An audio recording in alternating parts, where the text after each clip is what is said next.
गंजाम भंजनगर सहर में पवित्र महाविषुव संक्रांति सहित हनुमान जयंती पालित होउछि। सहरर विभिन्न मंदिर में हनुमान जयंती उत्सव अनुष्ठित होउछि। अंचल भक्त मान एकत्रित होई 108 हनुमान चालीसा मंदिर प्रांगण में पठन करथिले। ता सहित शांति होम अनुष्ठित होइछि। मुख्य रास्ता थिबा चिदानंद संस्कृति केन्द्र, जेल निकट में थिबा हनुमान मंदिर, भेजीपुर शिव मंदिर, लंडेईसाही राम मंदिर, भंजनगर थाना एवं अन्य समस्त धार्मिक स्थल में कार्यक्रम अनुष्ठित होइतिला। आज पणा संक्रांति। पणा सहित वर्ष आरंभर कौन रही सामंजस्य आसतु जानिबा। आज हेउछि ओडिया नववर्ष। एहा सहित हिंदू धार्मिक परंपरा अनुसार आज राज्य महाविषुव संक्रांति बा पणा संक्रांति भावे पालन करुछि। एहा व्यतीत हनुमान जयंती मध्य पालित हेउछि। एथिपाई तमाम राज्य बेस उत्सवमुखर होई पड़िछि। प्रस्तुति शेष पर्याय पहुंचीथिबा बेले साज सजा मध्य शेष होइछि। हनुमान जयंती पाई विभिन्न महावीर मंदिर में मध्य प्रस्तुति जोरदार करा जाइछि। सेहीपरि आज पणा संक्रांति थिबारु घरे घरे चौरारे ठेकी बंधा पर्व मध्य आरंभ होइछि।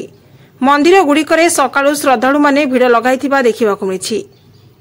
ओडिया परंपरा अनुसार एही दिनर अन्य एक विशेषत्व रहिछि।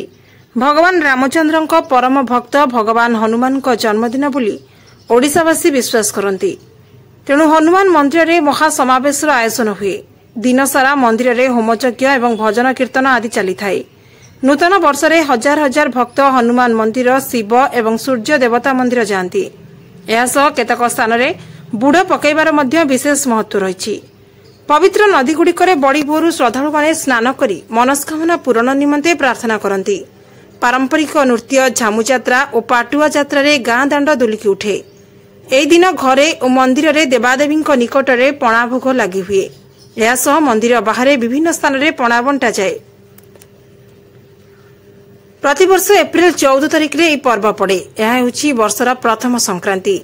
वर्षर प्रथम संक्रांति एवं प्रथम दिन को अति धूमधाम रे पालन करा जाए। अति स्वादिष्ट पानीय ओडिया मानक नववर्ष आरंभ हुए। छतुआ, क्षीर, दही, गुड़, कदली और नड़िया को मिसा जाई पणा प्रस्तुत करा जाए।